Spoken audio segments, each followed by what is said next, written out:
Bueno, muy buenos días a todos quienes nos acompañan desde Latinoamérica. Muy buenas tardes a quienes nos acompañan desde España. Mi nombre es Judith Tunjano, soy la directora de Vive Compliance y quiero darles la más cordial bienvenida a la Semana Internacional del Compliance, un espacio que hemos creado de reflexión, de capacitación, de compromiso con las buenas prácticas, con el compliance en general, en este mundo globalizado, en este mundo que requiere cada vez más de nuestra atención. Realmente es inspirador ver la diversidad de nuestra audiencia hoy. Nos acompañan profesionales del compliance desde México hasta Buenos Aires, desde Lima hasta Madrid. Muchas gracias por siempre estar con nosotros, muchas gracias por acompañarnos, por estar atentos a todas nuestras actividades profesionales. Tengo hoy el honor de moderar este espacio de diálogo, este panel, este espacio de aprendizaje que por supuesto que como todos los anteriores promete ser extraordinariamente enriquecedor. Este tercer día ha sido posible gracias al esfuerzo conjunto del Colegio de Contadores Públicos de Guadalajara, Jalisco, y por supuesto de Vive Compliance Magazine, quienes nos hemos unido para hacer posible esta gran jornada de capacitación en diversos temas de relevancia de todos nuestros países, de relevancia internacional.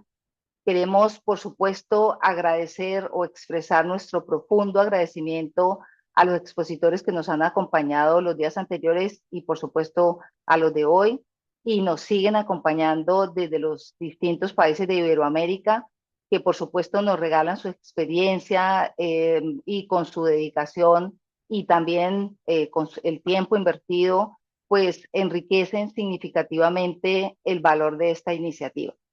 Los invito entonces a conocer a los organizadores.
El Colegio de Contadores Públicos de Guadalajara, Jalisco, a lo largo de 65 años, se ha posicionado en la vida pública y empresarial del occidente del país como una de las instituciones de mayor prestigio.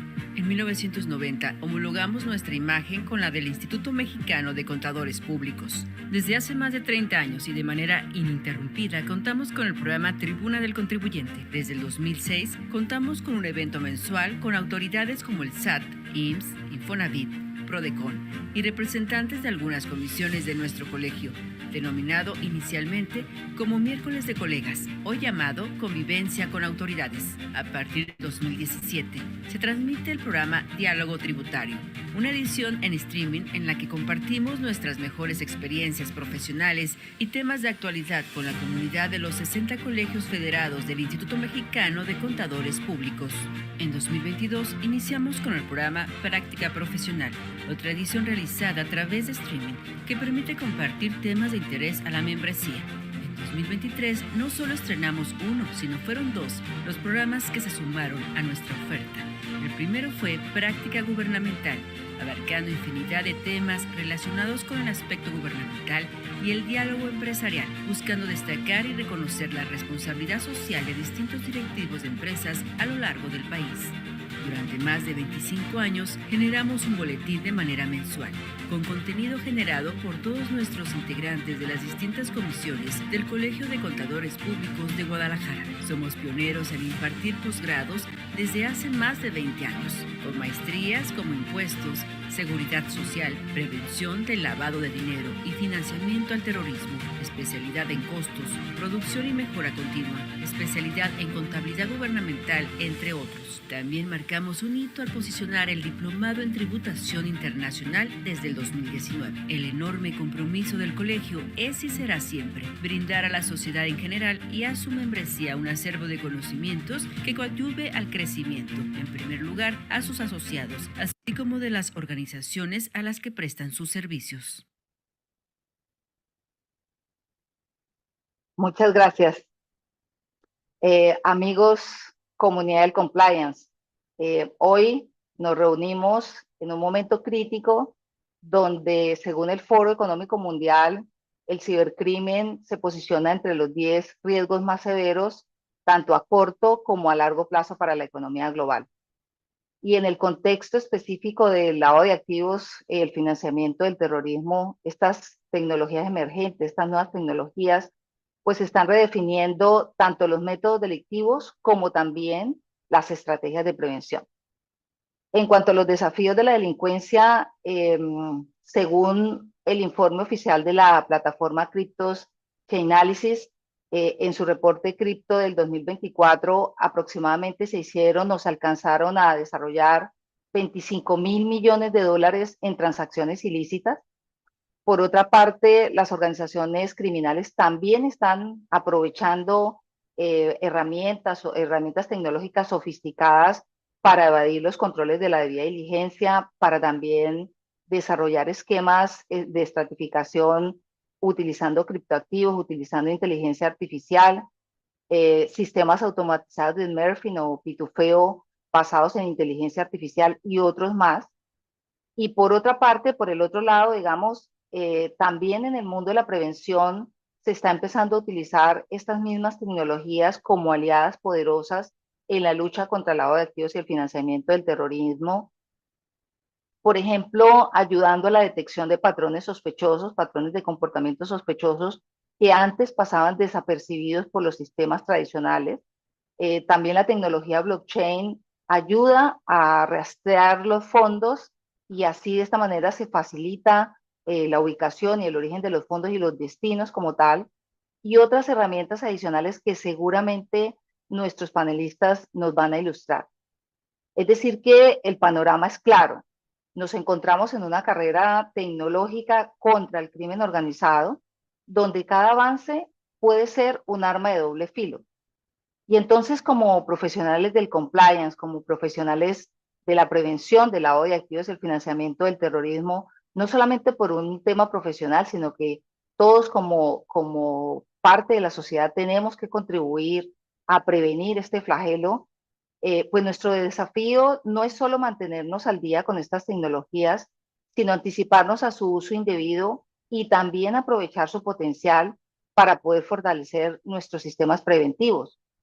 Entonces, la pregunta crítica que debemos abordar hoy no es simplemente cómo adaptarnos a estas nuevas tecnologías, sino cómo podemos utilizarlas para crear una nueva generación de controles para la prevención del lavado y el financiamiento del terrorismo, que sean efectivos, que sean eficientes, que sean resilientes frente a las amenazas emergentes que, como lo señala el Foro Económico Mundial, ya se han identificado como riesgos próximos. Y precisamente para abordar estos desafíos críticos, hemos invitado a los mejores en este panel del día de hoy, que hemos denominado Inteligencia Artificial y Criptoactivos, el nuevo paradigma en la prevención del lavado de activos y el financiamiento del terrorismo, que por supuesto nos acompañan un distinguido panel de expertos que combinan su experiencia con el conocimiento profundo de estas nuevas tecnologías. A continuación, los invito a la presentación de nuestros panelistas.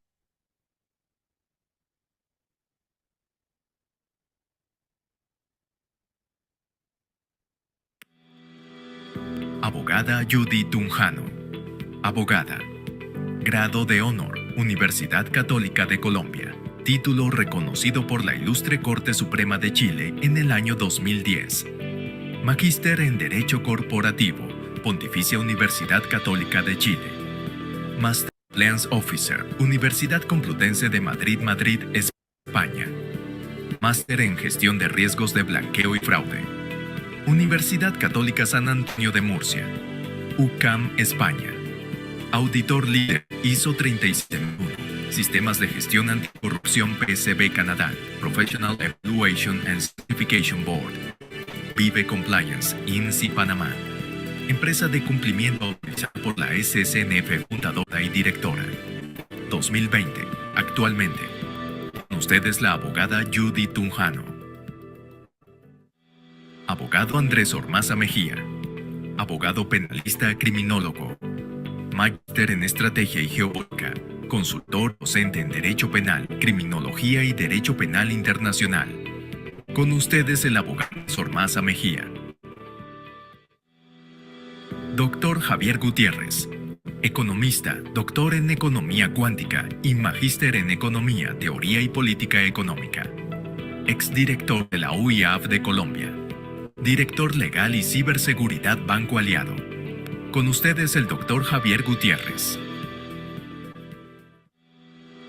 Abogado Alejandro Vera López. Abogado egresado de la Universidad del Rosario. Universidad Externado de Colombia. Especialización en Ciencias Penales y Criminológicas. Derecho, 2017-2018. Universidad Externado de Colombia. Maestría en Derecho Económico, Derecho, 2021-2023. CEO, socio de Velo Legal. Expertos en las áreas de Derecho Penal, Derecho Penal Económico, Derecho Penal Ambiental, Compliance ELI, CFT, FPADM, Compliance Anticorrupción, Compliance de Protección de Datos Personales, Compliance Ambiental y Prevención de Actos de Competencia Desleal. Con ustedes el abogado Alejandro Vera López. Muchas gracias por las presentaciones, aunque realmente tuvimos que hacer un esfuerzo por abreviarlas, porque pues es bastante el currículum de cada uno de ellos. Doctor Javier Gutiérrez, bienvenido.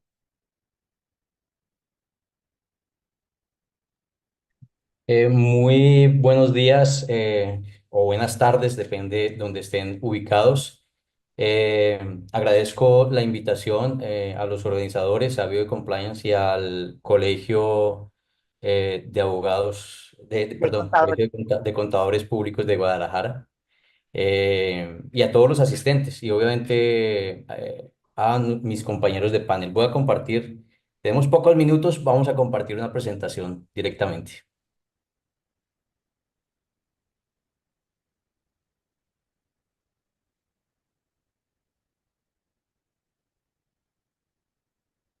Bueno, la dinámica de hoy, para explicar un poquito, es que cada uno de nuestros panelistas va a realizar una breve exposición sobre un tema tingente a la inteligencia artificial y al criptoactivos.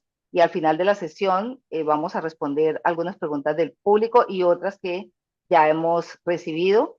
La presentación del doctor Gutiérrez se denomina Los retos para los sistemas antilavado de activos y contra el financiamiento del terrorismo frente a la función dual de la tecnología y su velocidad de transformación.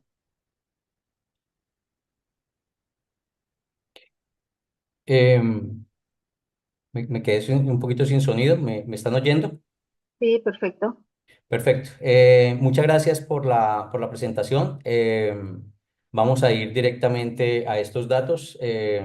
Vamos a hablar de la evolución de la inteligencia artificial y sus beneficios, pero eso va a ser algo muy rápido. Vamos a hablar de 75 años o tres cuartos de siglo de evolución de la inteligencia artificial y seguramente y de muchos desarrollos tecnológicos. No voy a detallar eso, me interesan más otros temas puntuales de uso, de ese uso dual de la tecnología, de los cuales voy a hablar más adelante. Y pensando además que en esto no es solamente que hace 75 años se empezó a hablar y a trabajar en inteligencia artificial y en y en desarrollos tecnológicos importantes para distintas industrias, sino que se venía pensando desde mucho tiempo atrás, o sea, más de 75 años. Yo les pongo dos datos muy relevantes desde mi punto de vista ahí abajo, que es eh, el uso de la tecnología y el uso de la inteligencia artificial frente a lo que hace más o menos 15 años se decía que las estructuras o redes criminales generaban el 3,6%, sus economías ilícitas generaban el 3,6% del Producto Interno Bruto Mundial o representaban el 3,6% del Producto Interno Bruto Mundial y se lavaba el 2,7% del Producto Interno Bruto Mundial. De esa cifra se hablaba hace 15 años. Lo más preocupante es que, y son cifras de organismos internacionales como Naciones Unidas contra la Droga y el Delito, pero también las han estimado el Banco Mundial y otros organismos multilaterales. Lo más preocupante es que esa cifra se repite, hace unos días la vi nuevamente, nuevas estimaciones, y las cifras son muy parecidas. Eso quiere decir que hay que trabajar mucho más en ser más productivos y ser más efectivos frente a la criminalidad, frente a las economías ilícitas y frente al lavado de activos. Y ahora en un escenario mucho más retador por los desarrollos en inteligencia artificial y en tecnología. Cuatro consideraciones iniciales. La inteligencia artificial y los desarrollos tecnológicos no son nuevos, lo acabamos de decir. Más de 75 años hablando explícitamente y avanzando explícitamente en el tema. El desarrollo de la tecnología y la inteligencia artificial es cada día más acelerado. Sea, cada vez se corre más en esos desarrollos, hay más innovación, más transformación y por tanto genera escenarios más retadores porque esa tecnología la utiliza no solamente la institucionalidad y los legales, sino que también la utilizan los criminales para generar recursos ilícitos, que es su principal motivación, aunque también está la del financiamiento del terrorismo y otro tipo de motivaciones, pero la principal es la económica y para lo cual tienen que lavar esos activos. El ser humano, esta es una tercera reflexión muy importante que quiero que quede clara, y es el ser humano y la sociedad tienen alto poder de adaptabilidad, porque siempre se habla de la preocupación de que el ser humano vaya a la velocidad y utilice o sea capaz de utilizar, de implementar esa tecnología que está apareciendo día a día. No, se ha demostrado históricamente que el ser humano se adapta. Un niño de 5 años ya nace, puede tener tres aparatos en su mano, un iPod, un iPhone y otro, una tablet y un juego a la vez, y todo lo puede utilizar. Y los mayores y todo tipo de edades lo están haciendo. Los ciclos de innovación son cada vez más cortos. Esa velocidad hace que los ciclos de innovación sean más cortos y por lo tanto más rápido hay obsolescencia de la tecnología que utilizamos. Entonces tenemos que estar al día en qué tecnología debemos utilizar frente a los desarrollos tecnológicos que debemos ser conscientes que los están utilizando y los están viendo y no tienen restricción presupuestal para acceder a ellos en la criminalidad, en el lado oscuro. Una evolución, yo les dejo esta línea de tiempo, pero es simplemente, además la pueden encontrar con inteligencia artificial fácilmente en la red. Es lo primero, pionero en el tema, Alan Turing. ¿Y quién pensaba en máquinas o pensaba, deseaba máquinas pensantes o trabajaba por máquinas pensantes? Y se creó el test de Turing para evaluar la inteligencia de esas máquinas. La conferencia Dartmouth, la posibilidad de crear máquinas con inteligencia similar a la humana. Los primeros programas de inteligencia artificial que fueron simbólicos, eran basados en reglas y símbolos. El perceptrón, forma temprana de red neuronal, ya para 1957, hubo un salto importante entre los 70 y los 80, donde se crean programas de inteligencia artificial diseñados para emular la experiencia humana. Ahí hay unos desarrollos mucho mayores en campos específicos como la salud, la industria, después se saltó a la economía o a las finanzas también. En el 85 se empieza a hablar de redes bayesianas y de esos enfoques conectivistas, y se cambia del concepto de correlación al concepto de causalidad y la necesidad de los datos para ese concepto de causalidad entre distintas variables o entre distintos puntos, datos, agentes, etcétera. Después viene en el 96 el algoritmo de búsqueda de Google, o el motor de búsqueda de Google. Ese es un salto gigantesco en esa evolución de la inteligencia artificial. Después viene la máquina Deep Blue, que es la que derrota a Kasparov, y que es pensante aparentemente. Pensante porque está preparada por el humano, porque está entrenada por el humano, porque tiene datos que le ha puesto el humano y derrota como en 6 juegos a Kasparov. En el 99, Sony lanza el famoso perro que perro mascota robot que se mueve y que todos vimos y quedamos impresionados, y por ahí ya pasamos hace mucho rato ese tipo de tecnología. En el 22 nace ChatGPT con OpenAI, miren unos datos súper claves de todo este desarrollo tecnológico. Se espera que para 2030 el mercado global de inteligencia artificial alcance casi $2 billones. Lo importante es cómo viene actualmente acelerándose y cómo la tendencia esperada es muy acelerada. El top 5 de países líderes en inteligencia artificial. Cuando ponemos este top 5 de países líderes en inteligencia artificial, estamos hablando de un 40% de empresas ubicadas que trabajan en inteligencia artificial en cada uno de esos países. Estados Unidos con el 40%, China e Israel con el 11%. Israel más por el tema de armamento y el tema de defensa. El Reino Unido y Canadá cierra con el 3,8% de las empresas que están trabajando en inteligencia artificial. Empresas con mayor capitalización del mercado actualmente. Esas empresas, bueno, primero son, el top 5 son de Estados Unidos. Pero lo importante en capitalización son empresas con base tecnológica. Y si ustedes ven la frase o el texto del lado derecho, de las 30 empresas más valiosas por capitalización, ya si uno se va a extender el listado, 20 tienen fundamento tecnológico. El mundo funciona con tecnología, está enfocado en tecnología y la productividad se da con tecnología. El precio del Bitcoin, todos lo conocen, la evolución de ese precio que tiene una tendencia creciente independientemente de la volatilidad que tenga ese precio y que ha tocado que ha superado los $100,000. Pero lo importante aquí también es la capitalización de ese Bitcoin y el interés de que el mundo vaya hacia esa tecnología de activos virtuales o activos digitales y el trabajo con proveedores de servicios de activos virtuales o activos digitales. La adopción de esos activos virtuales en el mundo es casi del 100%, más unos que otros, más unas regiones que otras. La India lidera, Nigeria, Indonesia, Estados Unidos, pero sabemos que países como Colombia y países como Venezuela o Brasil también tienen un uso importante de activos virtuales. Y sabemos los desarrollos que ha habido en reglamentación, en normatividad, en regulación y en uso como moneda de curso legal en países como El Salvador. Y además con la fortaleza de tener un supervisor como la CENAD, la Comisión Nacional de Activos Digitales de El Salvador. Un punto importante de los beneficios, uno cuando utiliza tecnología, cuando utiliza inteligencia artificial, tiene que pensar que esto genera rentabilidades, que esto genera productividad. Si tenemos productividad, genera competitividad.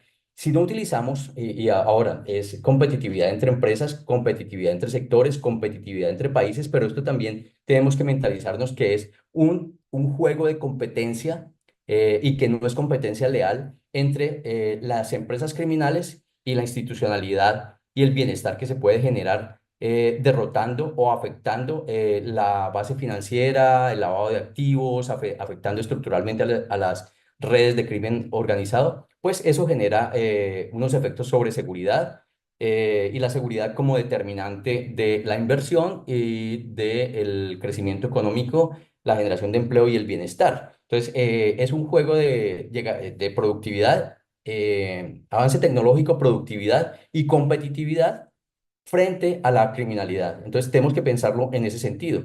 Ya está demostrado que se es más rentable, que se es más productivo con tecnología. Y nosotros lo demostramos también en los trabajos que hicimos en la Unidad de Inteligencia Financiera de Colombia durante todos los años que tuvimos la oportunidad de pasar por allá. Sin tecnología va a ser muy difícil. ¿Se necesita regulación? Se necesita regulación. ¿Se necesita un marco normativo o mecanismos para poder utilizar la tecnología y los datos? Sí, se necesitan datos de buena calidad, volumen, variedad, velocidad de procesamiento, capacidad de almacenamiento, oportunidad en los datos, calidad en los datos, sí, y ese marco regulatorio. Pero la esencia no está, desde mi punto de vista, en ese marco. Ese marco es muy importante porque permite moverse, pero es en el desarrollo tecnológico y en el uso de los datos y el acceso a información.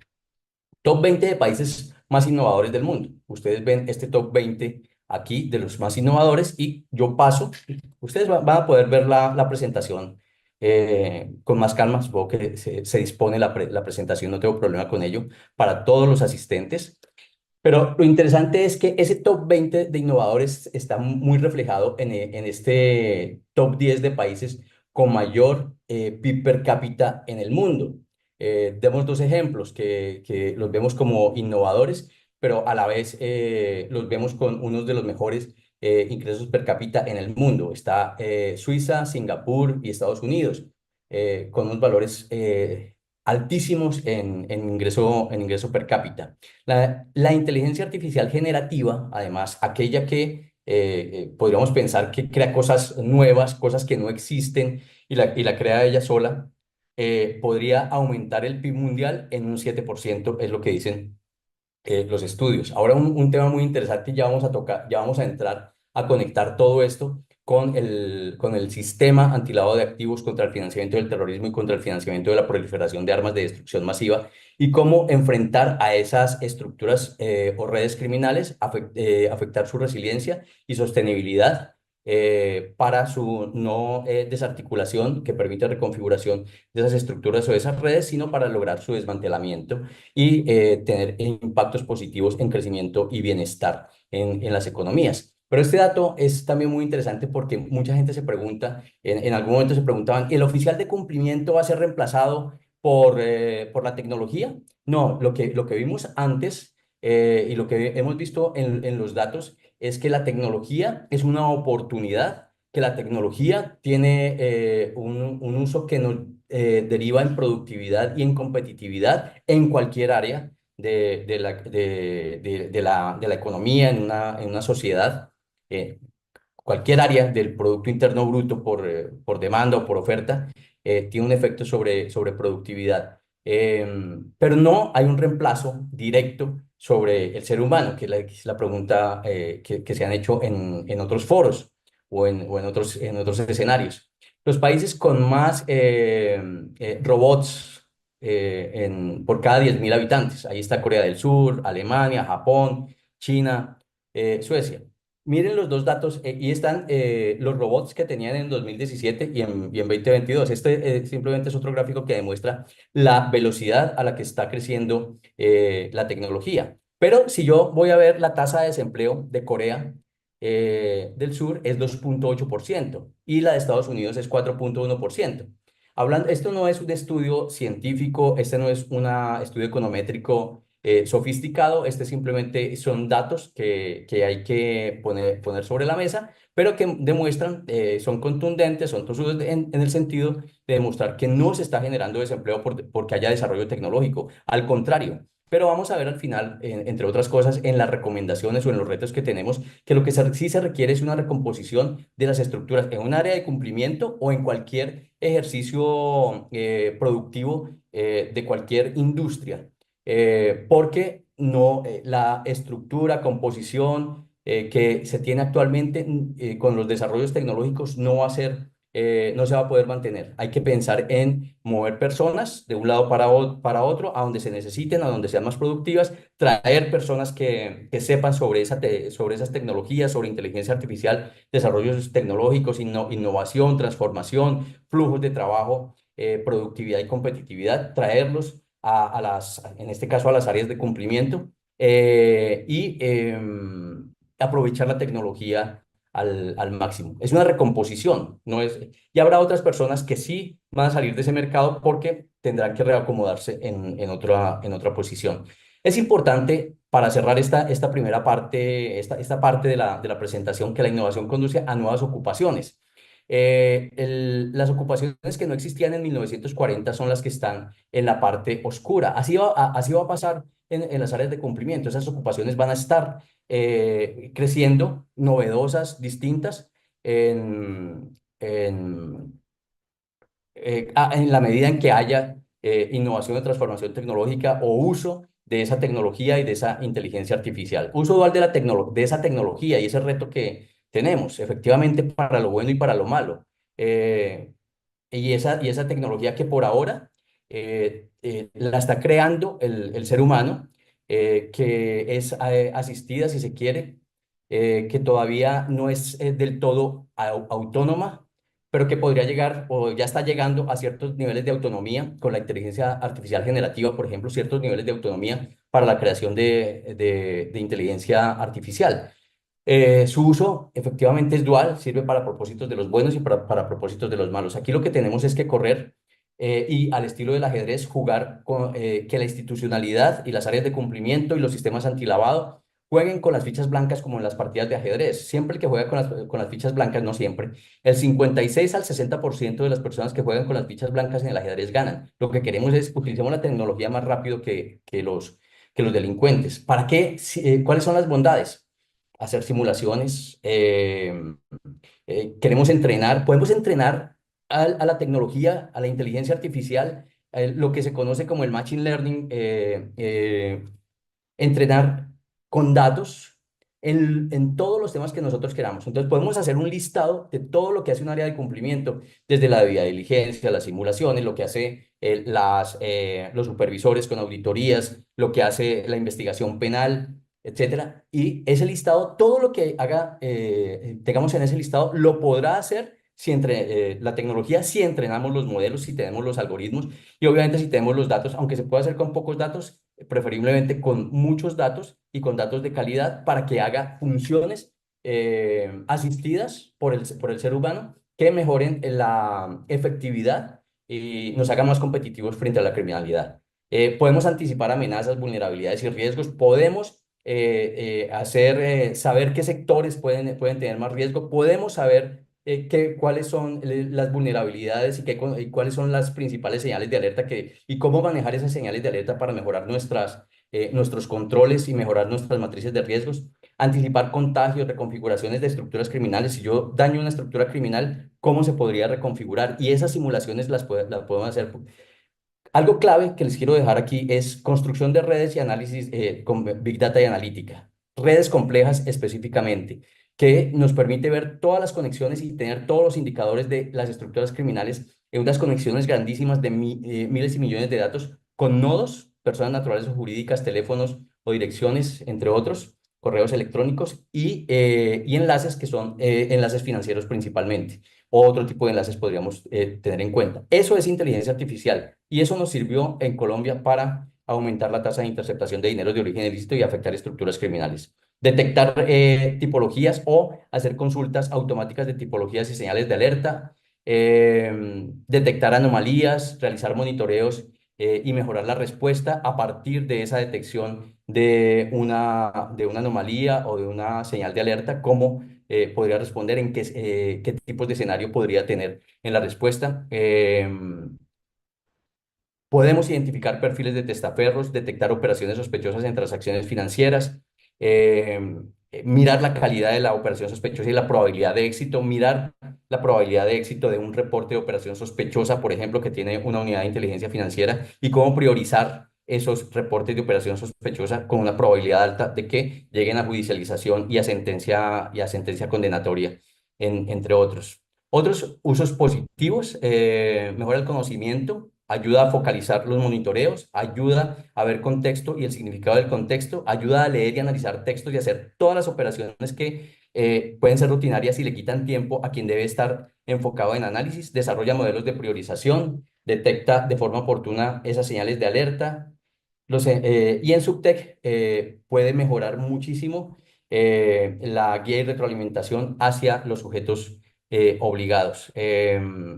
Ellos también pueden manipular, tienen técnicas avanzadas para manipular sistemas, para hacer algoritmos ocultos, para ver cómo los pueden detectar. Ellos pueden hacer hackeo de datos, dañar datos, ensuciar datos para afectar los entrenamientos y los modelos o los algoritmos que tiene la institucionalidad.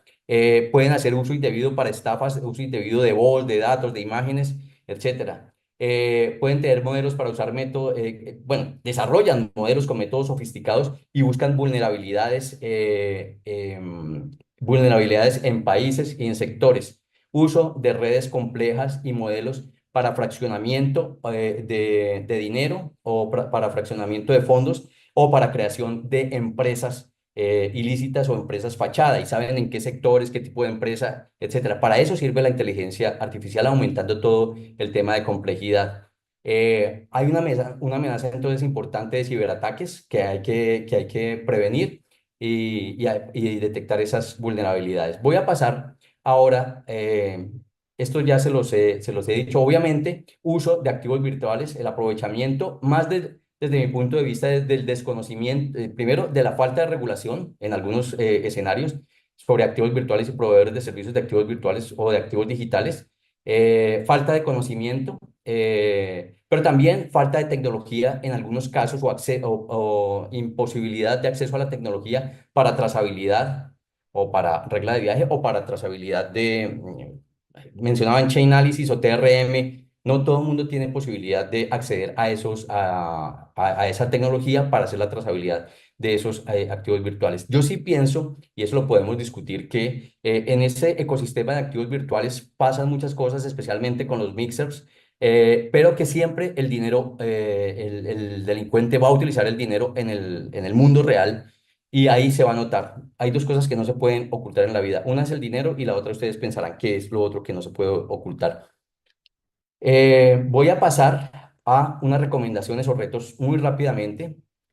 Regulación para el uso de la tecnología y la inteligencia artificial. Ese es un reto importante, el alcance legal, el uso de los datos, el manejo ético de los datos, la reserva de datos y cómo se usa la proporcionalidad en el uso de esa inteligencia artificial, el por qué, para qué y cómo se puede hacer seguimiento a esa inteligencia artificial, cómo se pueden revisar procesos, procedimientos, etcétera.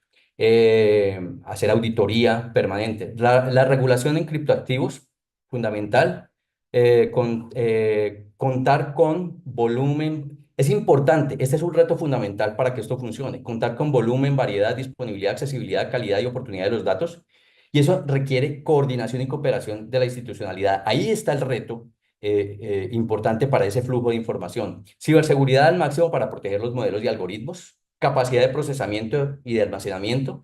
Desarrollo de competencias asociadas a innovación y desarrollo tecnológico en el capital humano. Recomposición de la estructura laboral, como lo mencioné antes. Protección de datos y no sesgo en los modelos.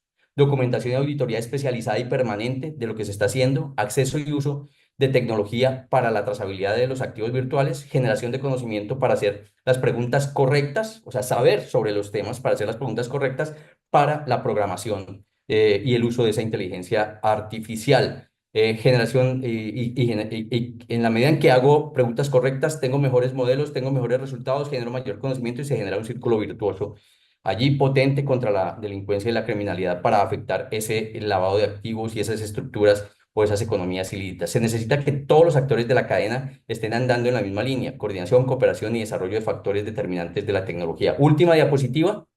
Eh, Tenemos que armar con toda esta tecnología una función de producción óptima que sea más potente, más productiva, que optimice más la tasa de interceptación de dineros de origen ilícito y el lavado de activos que la función de producción que tienen los delincuentes para generar recursos ilícitos y lavar activos. Clave las variables de capital tecnológico, capital humano y capital intangible, que es esa cooperación, articulación, flujo de información de calidad. Les dejo esa frase. La tecnología y la inteligencia artificial contribuyen a minimizar la incertidumbre y evolucionar de sistemas complejos a sistemas determinísticos para lograr la máxima efectividad antilavado de activos y contra el financiamiento del terrorismo. Muchas gracias. Doctor Gutiérrez, como siempre, un placer escucharlo. Muchas gracias por su extraordinaria presentación. Ya tenemos varias preguntas que vamos a formularlas al final de la sesión. Bueno, Muy bien. ahora invitamos al doctor Andrés Ormaza. Doctor Ormaza, muchas gracias por participar, muchas gracias por su tiempo y por generar este espacio para compartir su experiencia y su conocimiento. El doctor Ormaza nos va a acompañar con una presentación que se denomina Inteligencia Artificial y Criptoactivos, aproximación preventiva desde la política criminal a potenciales distorsiones funcionales de la tecnología digital. El auditorio es suyo. Muchísimas gracias, estimada Judy. Un saludo a los organizadores, a Vive Compliance, al Colegio de Contadores de Guadalajara y pues un gusto tener este espacio para dirigirme a ustedes. Una moción de inicio. No soy experto ni en los modelos cripto o en el mercado cripto, de criptoactivos, ni en inteligencia artificial. Eh, Mi aporte puede darse un poquito más desde la perspectiva de la política criminal y quizás en el ámbito de prevención y poco a partir de esta introducción que observarán en el título, hablamos de distorsiones funcionales de la tecnología digital, es decir, uno podría decir prevención de delitos, pero hemos cambiado el concepto de delitos por el de distorsiones funcionales un poco porque muchas potenciales amenazas de la inteligencia artificial aún no han sido tipificadas como conductas ilícitas. Esto será un camino de mediano y largo plazo, quizás, no lo sabemos. Esto ameritaría un ejercicio de anticipación, de prospectiva muy interesante, pero muchas de las conductas que van a ir apareciendo en el camino aún son novedosas para las legislaciones, para las regulaciones y para los códigos, para los legisladores de los países, y en esa vía hemos preferido hablar de distorsiones funcionales antes que hablar de delitos. Distorsiones funcionales entendido como canales de desvío a un uso legítimo, bien sea de la inteligencia artificial o de los criptoactivos. Y un poco a partir de esta aclaración y tratando de ser también rigurosos con el tiempo, tanto en el ámbito de los criptoactivos como en el de la inteligencia artificial, y permítanme abordarlo todo como en una misma bolsa, aún entendiendo que cada uno de estos conceptos, de estas dimensiones tecnológicas o de estos desarrollos, pues tiene de alguna forma unas particularidades, unas características propias, pero tratemos para efectos solo metodológicos de tiempo y de esta intervención, ponerlos todos en una misma bolsa. Con estas dos situaciones se presenta lo que yo me permito denominar un poco la paradoja del cuchillo. Es decir, eh, en sí mismas no tienen una finalidad ilícita ni corresponden a un objetivo criminal. Por el contrario, tienen un alcance legítimo, tienen unos objetivos que en algunos casos pueden ser bastante loables, pero puede ser su uso con otras finalidades eh, el que los lleve a ser unos potenciales generadores de daño, de afectación de bienes jurídicos o, aquí sí, aterrizándolo al concepto base, para cometer delitos. Entonces, se dan como esta paradoja del cuchillo, repito, donde de un lado tenemos que el mercado cripto, pues básicamente es un mercado digital de intercambio de bienes y servicios. No quisiera como ahondar más, mis colegas lo profundizarán con mucha mayor solvencia, pero este entorno digital de alcance económico no tiene para nada pues unas connotaciones ilícitas por sí mismas.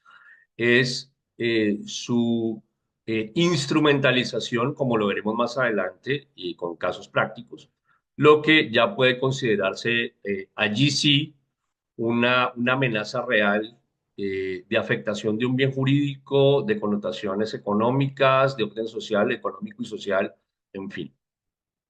Al igual que la inteligencia artificial, que aunque, como bien lo señalaba Javier con brillantez en su anterior exposición, aunque es un concepto que se viene trasegando desde hace 75 años con mayor énfasis o con cierto crecimiento exponencial en el último tiempo, ha sido realmente en la última década, particularmente en el último lustro, donde podríamos estar hablando de un auge en la inteligencia artificial. Y este auge está dado por una mayor accesibilidad de parte del usuario corriente, del usuario común, a este entorno digital que ofrece la inteligencia artificial. Es decir, hay una mayor cercanía del ciudadano corriente frente a esta nueva dimensión tecnológica, es decir, ha habido una reducción de esta brecha que antes se consideraba muy exclusiva para ciertos sectores, hoy en día es de común acceso. Eh, ¿Cuáles son algunos aspectos que pueden favorecer estas distorsiones funcionales? Es decir, que pueden facilitar el desvío o la deformación de canales legítimos o el uso legítimo de estas herramientas, mecanismos o conceptos. Uno, difícil trazabilidad. Hay que decir que ya se ha avanzado bastante, particularmente en el ámbito cripto, para hacer una mayor trazabilidad. Eh, el favorecimiento del anonimato, que también es un tema que se ha logrado mitigar en el último tiempo. Facilidad de pago de bienes por bienes y servicios ilegales es algo que se sigue presentando, particularmente en la red oscura, en la dark web, eh, una mayor capacidad de lo que yo denomino idoneidad negativa. Y esto lo enfoco más incluso en la inteligencia artificial que en los modelos cripto. Cuando hablamos de idoneidad negativa, hablamos de la capacidad que tienen estas nuevas tecnologías para inducir a error a una potencial víctima. Esto se ha visto, digamos, con mayor auge, con mayor capacidad en el último tiempo, y es que estos, a través de modelos de inteligencia artificial, cada vez se ha perfeccionado más eh, el uso de voz, de imagen e incluso de texto para tener esto que cuando se hace el análisis, por ejemplo, judicial de la estafa, una de las características que se analiza en este entorno es la posibilidad que tiene para inducir error, que la artimaña, el artilugio, el engaño utilizado por el potencial estafador fuera lo suficientemente idóneo para llevar a error. Hoy en día, esta capacidad tecnológica tiene mucha mayor, digamos, facilidad de credibilidad o apariencia de credibilidad que la que se ofrecía anteriormente.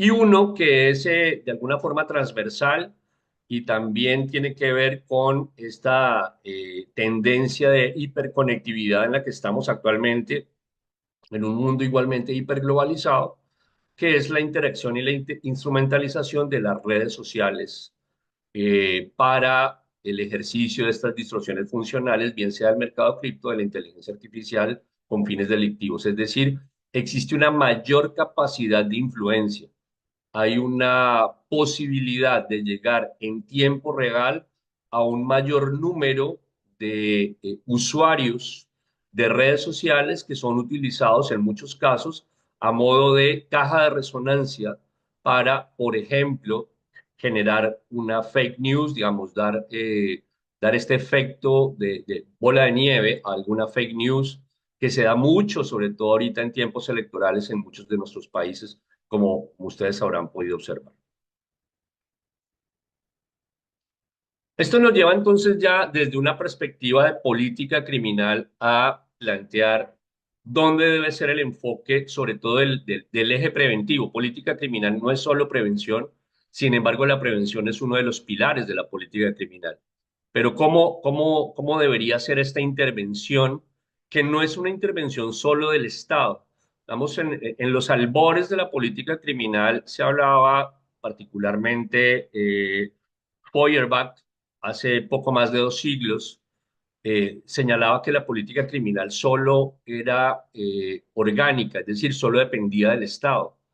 Hoy en día hablamos también de una política criminal de origen privado, eh, que es aquella que puede derivar de los mecanismos de autorregulación de muchos sectores de la economía, que no necesariamente está regulado por vía legal en sentido formal, pero que sí corresponde a unos canales de evitación de riesgo y una serie de mecanismos que van desde códigos de ética, del mismo compliance, todos los elementos de compliance, donde no necesariamente se debe ser sujeto obligado a reporte para implementar estos canales de autoprotección.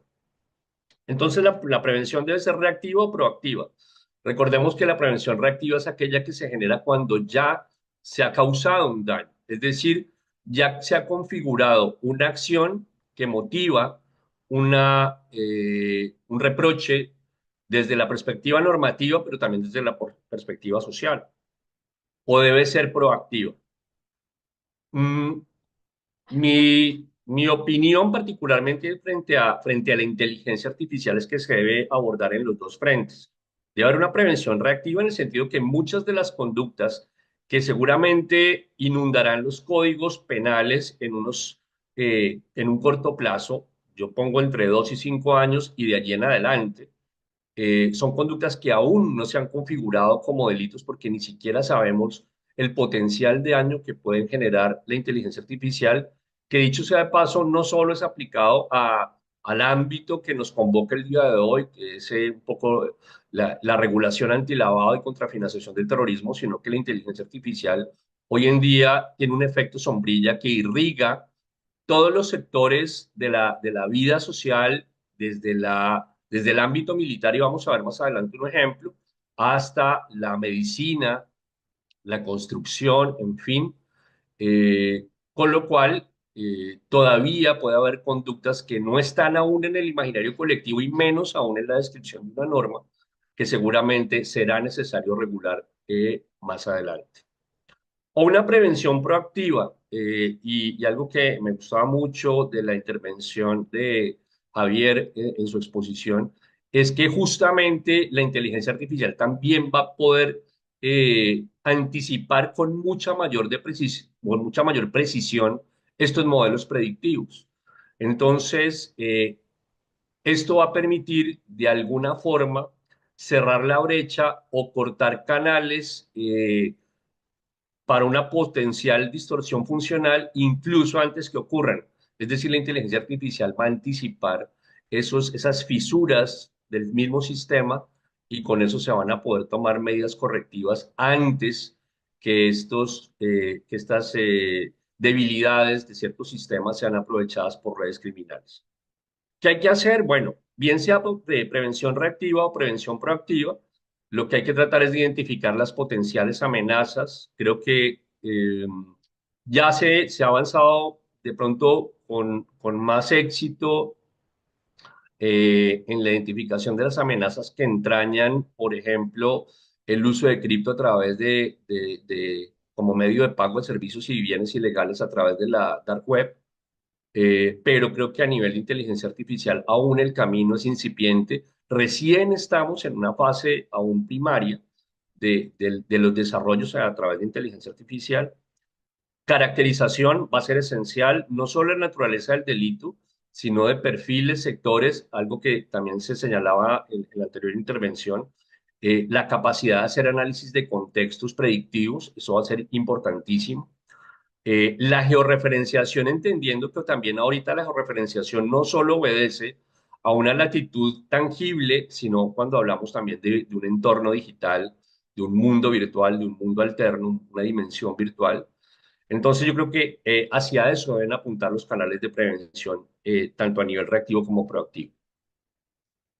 Parte de la identificación de las amenazas es entender cómo estas nuevas fenomenologías derivadas de estos desarrollos tecnológicos son utilizadas bien como medio, es decir, como instrumento, que es lo que está ocurriendo y lo que ustedes observan en el lado izquierdo de sus pantallas, y es, por ejemplo, cómo se están utilizando, repito, a través de redes profundas virtuales, tráfico de armas a través del pago de un porcentaje de Bitcoin y cómo en esos mismos entornos digitales se están generando mecanismos de lavado a través de Bitcoins y cómo existen, entre comillas, fachadas criminales que ofrecen casi que con cierto nivel de garantía que van a limpiar Bitcoins que hayan sido producto del delito por bienes y servicios ilegales. Pero por otro lado, estos son como medios, es decir, cuando el Bitcoin es utilizado como instrumento, más que el Bitcoin, las monedas digitales o las monedas virtuales como medio como instrumento, pero también existen otros nuevos fenomenologías criminales como el cryptojacking, donde aquí no es que se configure el delito como producto de un delito precedente, sino que para el mismo proceso de minado, es decir, para el mismo proceso, digamos, constructivo de una moneda virtual, pues a efectos de reducir el uso de data por parte de los minadores o mineros, pues se hace un ejercicio de hackeo o de utilización de un puerto zombie para utilizar, abstraer o extraer todo el potencial data de un usuario que sin saberlo está siendo absorbida toda su capacidad, tanto económica como de data, de almacenamiento de datos para la extracción o la elaboración de estas monedas virtuales. Eh, ¿Qué está ocurriendo en materia de la inteligencia artificial? Ya se está utilizando la inteligencia artificial para extorsionar a familias, para suplantar. En el 2020 se hizo un ejercicio de anticipación de cuáles serían los potenciales delitos más comunes derivados del mal uso. Vean que aquí hablamos de mal uso o distorsiones funcionales, como lo hemos citado para esta intervención, de la inteligencia artificial para los próximos 15 años.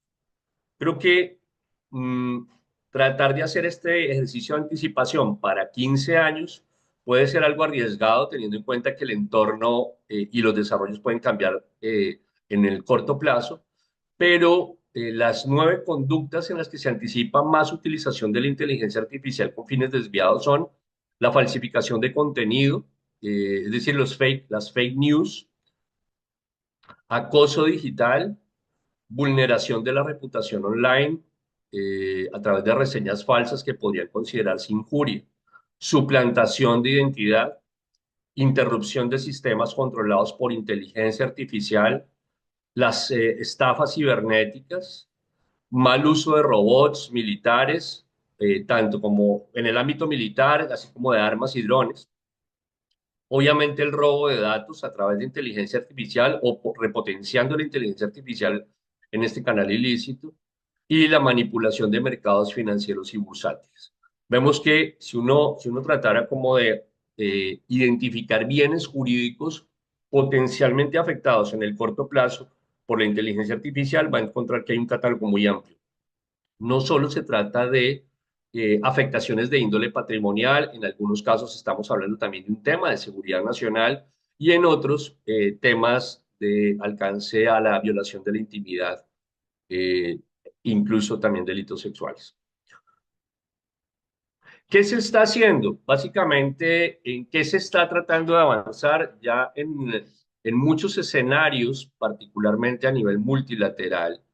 Se está avanzando en la generación de algunas medidas de impacto en el corto plazo para evitar el desvío de la inteligencia artificial con fines ilícitos.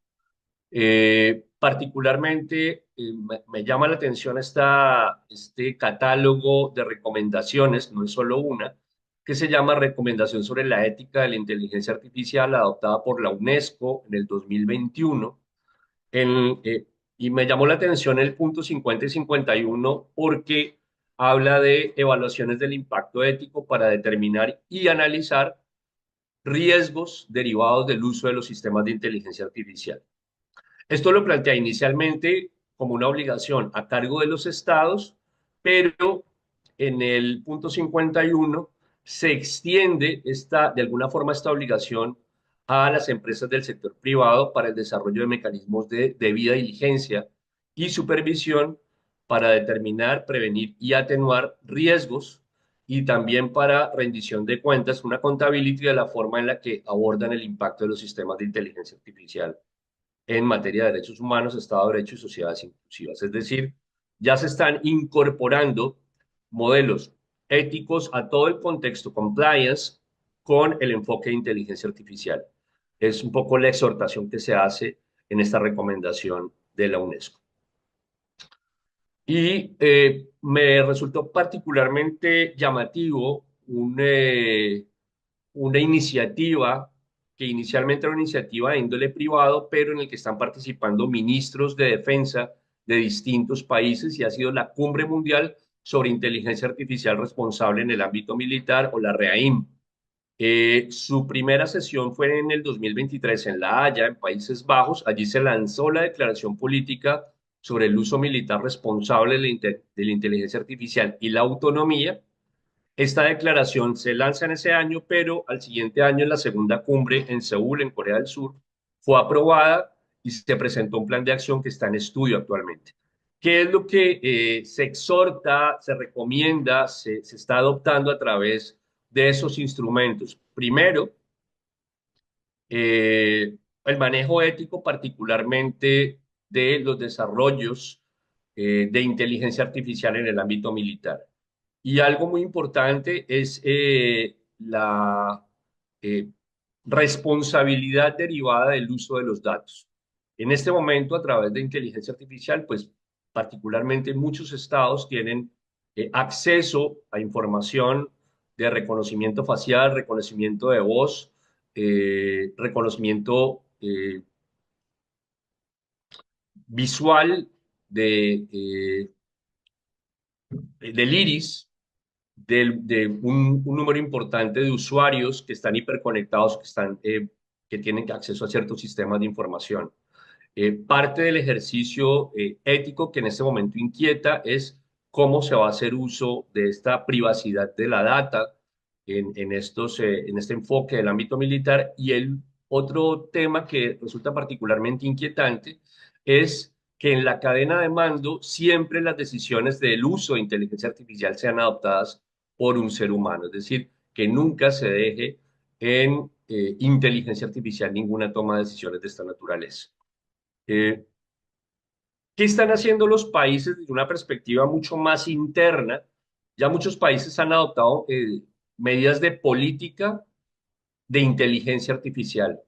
Colombia hace poco más de una semana adoptó el documento COMPES sobre uso de la inteligencia artificial o la política de inteligencia artificial.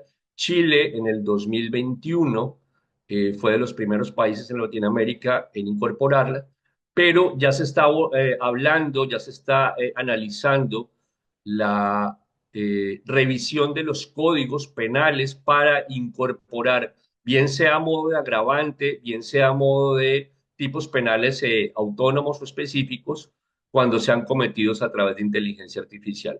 Aquí, solo a modo de ejemplo, tenemos una propuesta que surgió en Chile en el 2023, un proyecto de ley presentado en Colombia el año pasado y un proyecto de ley que se está estudiando en México, particularmente en el estado de Sinaloa. ¿Qué va a ocurrir en el corto plazo? Muy seguramente se van a hacer reformas legales, bien sea para analizar la necesidad de incluir la inteligencia artificial como una circunstancia genérica de agravación punitiva, es decir, que haya una mayor sanción en aquellos delitos en los que se utilice la inteligencia artificial o eventualmente creación de tipos penales autónomos o un catálogo de nuevas conductas relacionadas con la inteligencia artificial. Creo que vendrán en el corto plazo como una nueva tendencia de política criminal basada en inteligencia artificial o con enfoque en inteligencia artificial y, y ya se está viendo como algún avance en los países. Yo creo que con esto, para hacer poco, honrar el tiempo asignado, y quedo atento a las preguntas que surjan y a los comentarios en el panel. Muchas gracias nuevamente y quedo a disposición. Muchas gracias, doctor Ormaza. Como siempre, un placer escucharlo y la intervención y la generación de conocimiento sobre algo muy importante que es la política criminal, cómo responden los países, los estados frente a esta innovación tecnológica y frente a los retos que nos genera para todos. Muchas gracias. Ahora damos la bienvenida al doctor Omar Vera López. Doctor Vera, bienvenido. Muchas gracias por participar, asistir. Judy, muchísimas gracias. Un saludo para todas las personas que nos están viendo en estos momentos, a mis colegas de panel y por supuesto a Vive Compliance y al Colegio de Contadores Públicos de Guadalajara por esta invitación. Voy a permitirme compartir pantalla, entonces cuando se pueda, cuando se pueda visualizar, si me pueden confirmar, por favor. Sí, estamos viendo perfecto. Perfecto. Bien, la presentación que quisiera pues, compartir el día de hoy con ustedes, algunas reflexiones en torno a los desafíos que tienen los proveedores de servicios de activos virtuales en punto de atención de implementación de programas de cumplimiento y cómo se ha venido adaptando el mercado de activos virtuales a las diferentes regulaciones que directa o indirectamente les hacen, se les ha venido aplicando, bien sea por disposición directa de la autoridad o bien sea por la generación de alianzas estratégicas con entidades bancarias que pertenecen en general al sector financiero. Yo quisiera comenzar esta intervención haciendo la siguiente reflexión, y es de dónde venimos y hacia dónde vamos en materia de operaciones o uso pues, de servicios financieros. Y si nosotros hacemos una rememoranza de cómo funcionaban pues, las transferencias financieras electrónicas tradicionales, pues nosotros observábamos y hemos observado que las instituciones financieras pues, han hecho uso de unos mecanismos, de unas plataformas denominadas los rieles de pago, los canales de pago a través de los cuales pues, se pueden facilitar de forma rápida, de forma ágil, de forma segura transacciones financieras, en las cuales, pues, por ejemplo, si yo quería hacer un pago transfronterizo, un pago interbancario, pues estas instituciones financieras utilizaban rieles como por ejemplo la plataforma SWIFT, la plataforma ACH, la plataforma SEPA para transacciones financieras en la Unión Europea, y de alguna manera, pues esto ha garantizado y garantiza desde hace bastante tiempo pues, la seguridad, la trazabilidad y la confianza en las transacciones, sobre todo las transacciones transfronterizas, sobre todo que se hacían entre bancos. En estos momentos, ¿hacia dónde estamos viendo? ¿Hacia dónde se está yendo el mercado? En estos momentos estamos empezando a ver que hay un auge de nuevos rieles de pago que están empezando a competir más, no a reemplazar, están empezando a competir con los sistemas de intercambio de transacciones electrónicas, como puede suceder, como por ejemplo, con la plataforma Stellar, como la plataforma Tether, la plataforma USDC o inclusive una plataforma que se creó en Colombia de una subsidiaria del Banco Colombia, que es Weni, a través de un criptoactivo estable que se llama COPW. ¿Qué estamos empezando a ver nosotros? En el ecosistema de pagos transfronterizos, inclusive en el ecosistema de pagos nacionales de cualquier jurisdicción, los criptoactivos están empezando a convertirse en una alternativa y se han convertido en una alternativa de pago que bajo los mismos supuestos de seguridad o de aparente seguridad y de confianza intentan competir con los canales o con los rieles tradicionales de pago. Y entonces empezamos a ver que además de las instituciones financieras clásicas que nosotros hemos venido desarrollando en nuestras diferentes jurisdicciones en el estándar de regulación prudencial sobre instituciones bancarias, comisionistas de bolsa, corporaciones financieras, compañías de financiamiento, etcétera, están empezando a aparecer unos nuevos jugadores que eventualmente ofrecen tecnologías, llámese proveedores, agregadores de pago, llámese proveedores de servicios de activos virtuales, ofrecen tecnologías que intentan pues competir precisamente con esa facilidad de los pagos internacionales. Un ejemplo muy claro de lo que ha sucedido recientemente, la Oficina de Naciones Unidas, la Oficina, perdón, del Alto Comisionado para los Refugiados de Naciones Unidas, en el 2022, para poder facilitar pagos, subvenciones a las personas desplazadas del conflicto que se celebra en Ucrania y Rusia, utilizó una plataforma de criptoactivos Stellar, la plataforma Stellar, para poder facilitar y para poder canalizar ayudas a las personas desplazadas de este conflicto armado. Claro, una alternativa que siempre se puede ofrecer es obviamente utilizar los rieles tradicionales de pago, las plataformas SWIFT, las plataformas que comentábamos anteriormente, pero hoy en día es una realidad que los proveedores de servicios de activos virtuales están empezando a jugar un papel importantísimo en la cadena de transferencias financieras internacionales. Y entonces también nos abocamos a un desafío.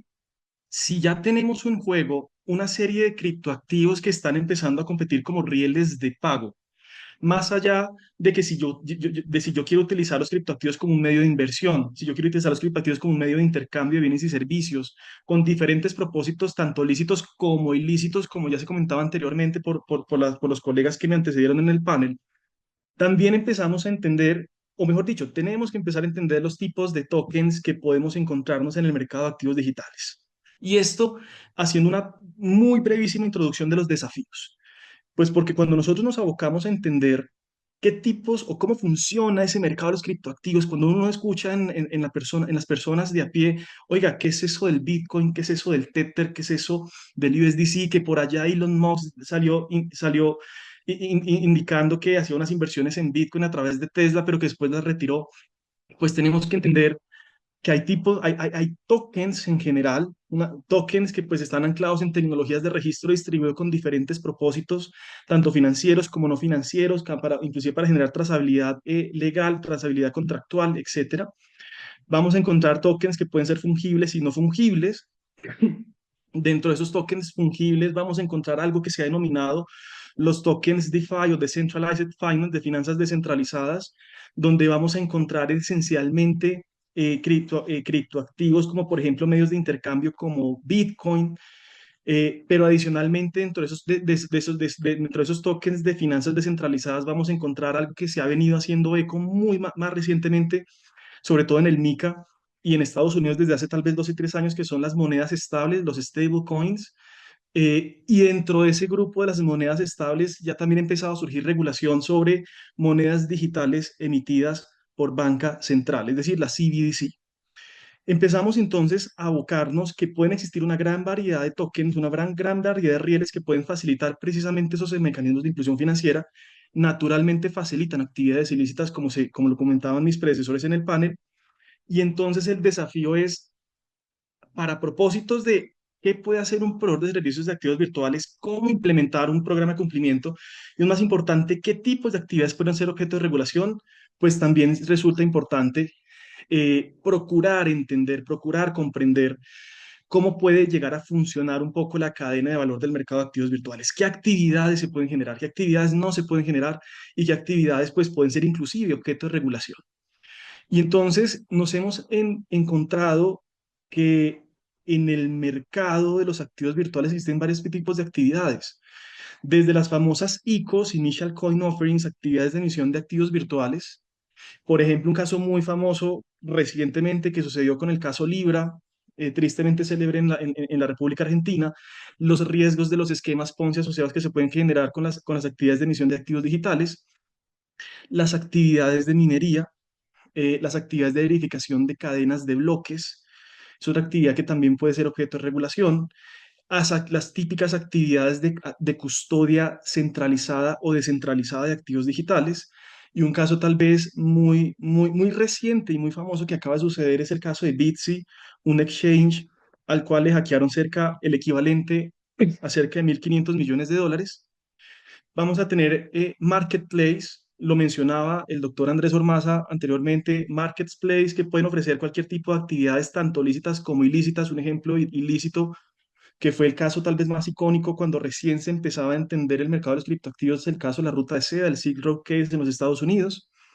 Plataformas de intercambio, actividad de intercambio entre los puntos fiat y los puntos cripto o de cripto a cripto, las típicas entendidas como las plataformas de exchange, pero también plataformas OTC, over the counter, asociadas a lo que, muy similar a lo que sucede con el arbitraje de divisas, aplicado pues a los criptoactivos y realizar actividades de arbitraje de criptoactivos.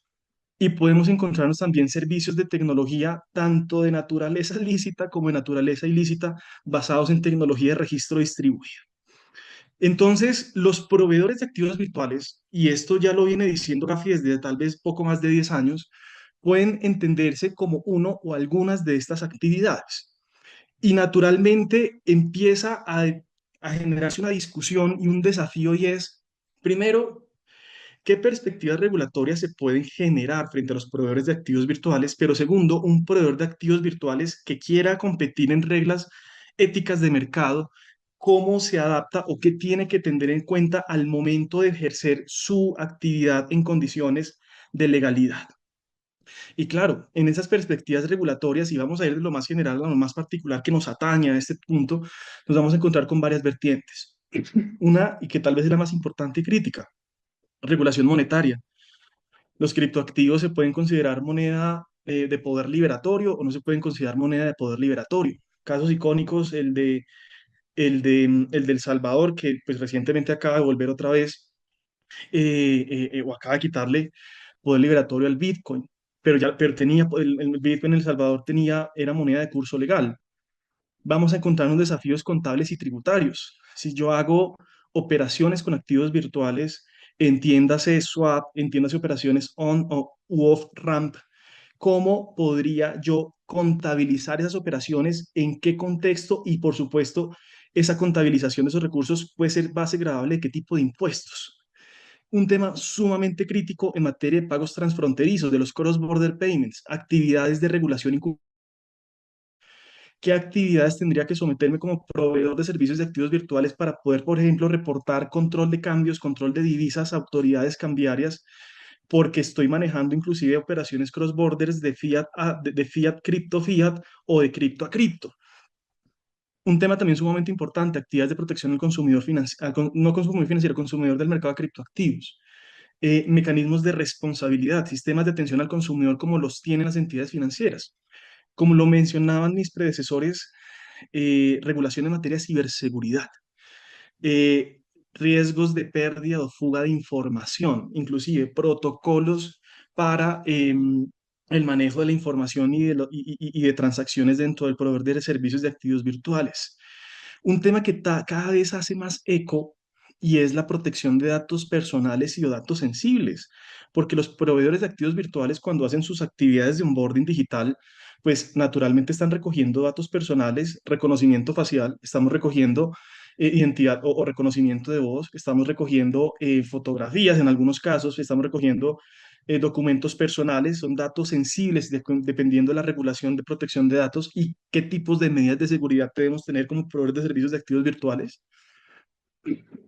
Un tema que cada vez empieza a ser más eco y en Colombia ya hay antecedentes de empezar a implementar programas de cumplimiento en materia de competencia, hablar en materia de a competencia desleal, acuerdos restrictivos de la competencia, las actividades de colusión, cómo nos impacta eso como proveedores de activos de servicios virtuales. Naturalmente, que es lo que se ha venido mencionando por Gafi, por la IOSCO, lo vamos a ver más adelante, estándares de prevención de riesgo de lavado de activos, cómo hago mi onboarding, cómo hago mi monitoreo de operaciones, cómo hago mi conocimiento de transacciones, cómo hago mis reporterías a nivel interno o a nivel externo, manejo de prevenciones de riesgo de corrupción, soborno transnacional, em, programas de transparencia y ética empresarial. Si yo soy proveedor de activos virtuales que, como está sucediendo hoy en día, pues realizo transacciones internacionales, porque las activos virtuales como rieles de pago van hacia la internacionalización, van hacia la globalización. Y un tema también sumamente importante, los enfoques de ESG o de sostenibilidad que se discute hoy en día, por ejemplo, que la huella de consumo de energía del Bitcoin es un poco más fuerte o representa una cantidad de consumo mucho más fuerte de lo que, por ejemplo, representan ciertos países nórdicos como Finlandia, como Noruega, y la dimensión de la huella en el calentamiento global del uso de este tipo de criptoactivos. Que de hecho fue una de las razones por las cuales Elon Musk pues, hizo una desinversión de Bitcoin en su momento en Tesla. Entonces empezamos a ver como proveedores de servicios de activos virtuales una gran cantidad de perspectivas regulatorias, una gran cantidad de desafíos y en muchas ocasiones cuando los proveedores de servicios de activos virtuales se someten a la regulación o incluso en escenarios de autorregulación o en escenarios de alianzas estratégicas con instituciones financieras para poder desarrollar actividades de adquirencia, bajo el amparaje de la institución financiera, empiezan a solicitarnos una gran cantidad de cumplimientos legales en punto de atención de todas estas ejes y todas estas variables.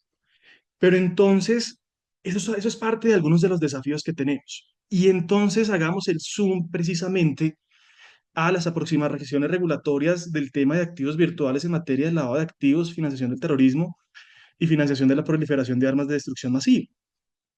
Y entonces nosotros cuando, como proveedores de activos virtuales, como oficiales de cumplimiento, como tomadores de decisión en gestiones de riesgos que nos abocamos a implementar ese tipo de desafíos, pues nos tenemos que abocar a estudiar el concepto en los marcos jurídicos. Y nos vamos a encontrar también más estándares internacionales de regulación prudencial para los activos virtuales y los proveedores de servicios de activos virtuales.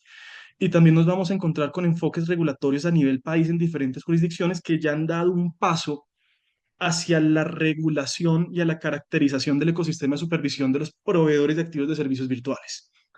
Claro, nos vamos a encontrar pronunciamientos de iniciativas como Crypto UK, es una iniciativa de una gran cantidad de instituciones que abogan por la formalización, por generar reglas de autorregulación, de transparencia en el desarrollo de transacciones con criptoactivos y proveedores de servicios de activos virtuales. Gafi desde el año tal vez 2014 viene haciendo una gran cantidad de informes y pronunciamientos y también estándares de regulación prudencial sobre lo que debe abocarse en materia de activos virtuales y proveedores de servicios de activos virtuales. Y entonces ya ha generado un acoplamiento de sus 40 recomendaciones al mercado de activos virtuales, ya ha hecho también unos pronunciamientos en punto de atención de la necesidad de obtener licencia o registro por parte de un proveedor de servicios de activos virtuales, ya ha generado inclusive unos informes de indicadores de señales de alerta asociadas a transacciones con activos virtuales. El Fondo Internacional, el Fondo Monetario Internacional ya ha venido haciendo también aproximaciones de estándares de regulación prudencial. La IOSCO, que es la Asociación Nacional de Comisiones de Valores, un estándar de regulación prudencial del mercado financiero, ha venido realizando también pronunciamientos y eso ya ha venido decantándose en regulaciones concretas de varias jurisdicciones a nivel mundial. Claro, desde el año 2011 Estados Unidos ya viene indicando que los proveedores de servicios de activos virtuales se les debe considerar transmisores de dinero y deben acoplarse cuando menos a una Money Services Business que se tiene que inscribir ante FinCEN. El FCA, que es el Financial Conduct Authority del Reino Unido, viene indicando también desde hace algunos años unos requisitos de inscripción de aquellos profesionales del mercado que quieran inscribirse o que quieran realizar actividades profesionales de intercambio o de general de servicios de activos virtuales. La Autoridad Monetaria de Bermuda también, que es donde precisamente en experiencias colombianas, Wenia de Bancolombia, pues se inscribió o solicitó la licencia en Bermuda. También generó unos estándares de acoplamiento de los proveedores de servicios de activos virtuales. Experiencias también muy cercanas, el Banco de México, en materia de pagos, de pagos digitales, el Banco Central de Brasil y más recientemente, desde el año 2023, efectivo a partir del 30 de diciembre del 2024, el MiCA, el famoso MiCA, el escenario de mercado de criptoactivos de aquellos profesionales que quieran operar en el terreno o en la zona de integración de la Unión Europea. De forma transversal, porque pues no podemos agotarnos a hablar de cada uno de estos estándares individualmente considerados, pero de forma transversal, ¿de qué hablan estos estándares de regulación, tanto prudencial como regulación jurisdiccional en materia de proveedores de servicios de activos virtuales? ¿Y qué desafíos pues abocan cuando mínimo un proveedor de servicios al momento de desarrollar actividades? El primer punto, que es un punto sumamente complejo, siempre está objeto a discusión, es si abocamos a un supervisor financiero, es decir, el tradicional supervisor de los mercados financieros, las superintendencias de banco, las superintendencias de valores, las superintendencias financieras, es altamente especializadas en el mercado financiero, o abocamos a una autoridad especializada en activos digitales. Un ejemplo de estas discusiones se están viviendo en estos momentos en los Estados Unidos. Hay un proyecto de ley en los Estados Unidos que está haciendo tránsito, donde se discute la posibilidad, claro, hay que tener en cuenta que en Estados Unidos tenemos varias autoridades de regulación. Entonces, si yo hago actividades con criptoactivos, puede estar sujeto a regulación de FinCEN, puede estar sujeto a regulación de commodities, puede estar sujeto a regulación financiera, pero En ese momento se discute un proyecto de ley en los Estados Unidos sobre la base si es necesario crear, entre otras actividades de prevención de riesgos de lavado de activos, si es necesario crear o no una autoridad especializada en estas materias, o si se lo delegamos a una autoridad de supervisión eh, previamente existente. Y pues por supuesto con los desafíos que aboca pues a generar una curva de conocimiento por parte del supervisor del mercado en materia de conocer y entender el mercado de los criptoactivos. Cuestiones transversales a la regulación de los proveedores de servicios de activos virtuales. Definir el ecosistema de supervisión. Desde hace ya tal vez 10 años, más o menos 10 años, pues Gafi, y sobre todo hizo mucho énfasis en el 2019, Gafi viene diciendo que el mejor enfoque de regulación y sobre todo para caracterizar un ecosistema de supervisión es la licencia y registro, y ahí pues viene precisamente lo que comentaba el doctor Javier Gutiérrez en punto de atención de las tecnologías RegTech y SubTech. Caracterizar el ecosistema y metodologías de identificación de profesionales del mercado que están tratando de evadir el ámbito del ecosistema de supervisión para poderlos atraer o desincentivar a través de multas o sanciones.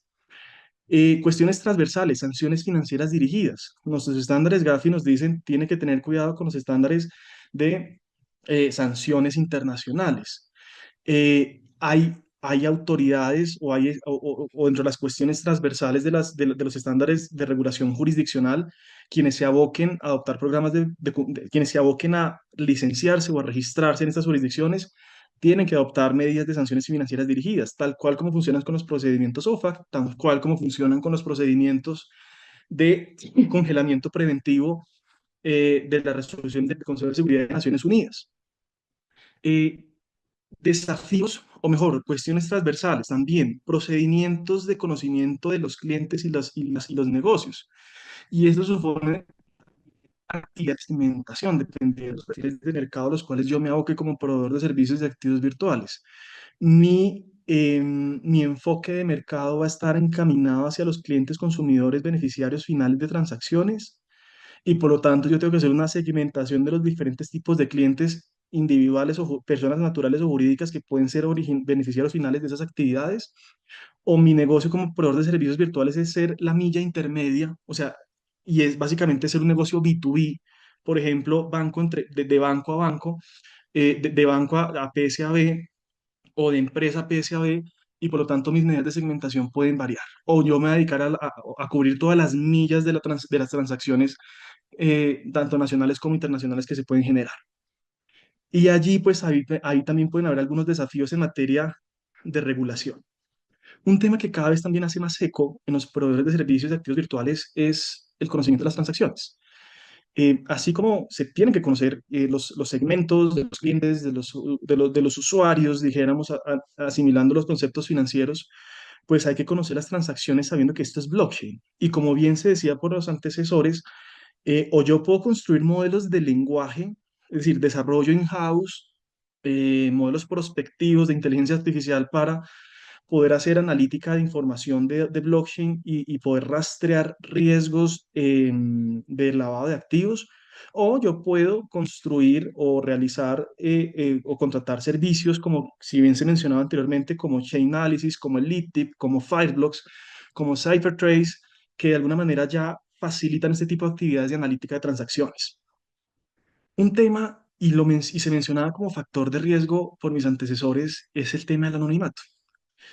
Y efectivamente hay unos desafíos por parte de los proveedores de servicios de activos virtuales en materia de originadores y beneficiarios finales, y que hace parte también de los estándares de aproximación regulatoria, algunos con más o menos intensidad, dependiendo de cómo entienda beneficiario final, que pues los PSABs tienen que tener en cuenta para hacer sus debidas diligencias. Y por supuesto, priorización y parametrización de condiciones de control, dependiendo, por ejemplo, de la jurisdicción, por ejemplo, dependiendo de las transaccionalidades, por ejemplo, dependiendo del tipo de cliente institucional.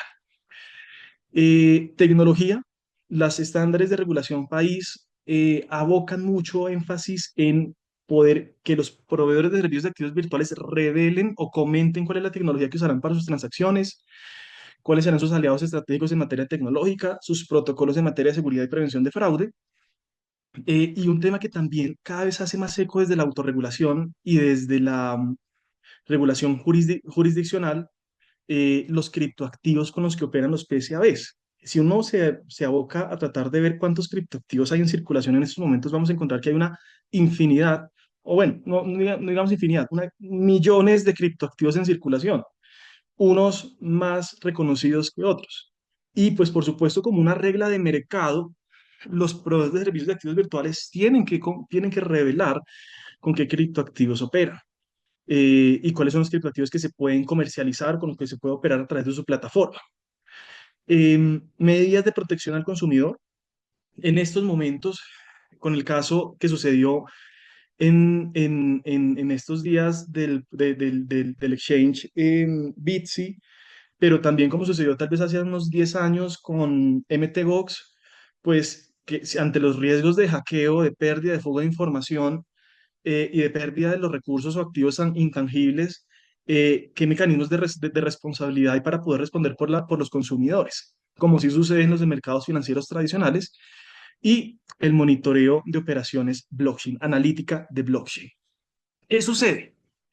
De todo lo que nosotros hemos visto hasta el momento, pues hay jurisdicciones en donde se aboca una o algunos de los ítems que hemos mencionado. Hay jurisdicciones donde se abocan todos los ítems que hemos mencionado, o hay jurisdicciones donde no se aboca ningún requisito de los ítems que hemos mencionado. Eso supone que en estos momentos tenemos, y siempre lo hemos tenido, asimetrías de regulación. Sabemos que las asimetrías de regulación son una falla de mercado. Y como falla de mercado, eso genera desafíos para aquellos PSABs que le apuestan a la legalidad y que intentan abocarse a ciertos mercados emergentes, pero que eventualmente deben, o pues que se abocan a tomar decisiones de negocio de si quieren incursionar en nuevos mercados donde la regulación todavía es gris, todavía no es profunda, todavía no es concreta, o todavía no hay un dimensionamiento de la cadena de valor del mercado de activos digitales por parte de los reguladores y los supervisores. Entonces, puede suceder que un PSAB se aboque a la misionalidad de ejercer sus controles antilavado, pero que al momento de solicitar información de su PSAB contraparte o su entidad contraparte para poder hacer su debida diligencia completa y cumplir con la regla de viaje, pues ese PSAB que está en otra jurisdicción que no cumple con los mismos requisitos que pues hemos mencionado anteriormente, pues no entrega información completa y no la vaya a entregar. Y entonces los desafíos de implementación se vuelven más difíciles, porque eventualmente, pues yo me puedo ver como PSAB regulado, expuesto a sanciones, expuesto a problemas de implementación, o inclusive auténticamente incrementando los riesgos marginales los riesgos marginales de lavado de activos a los que me expongo.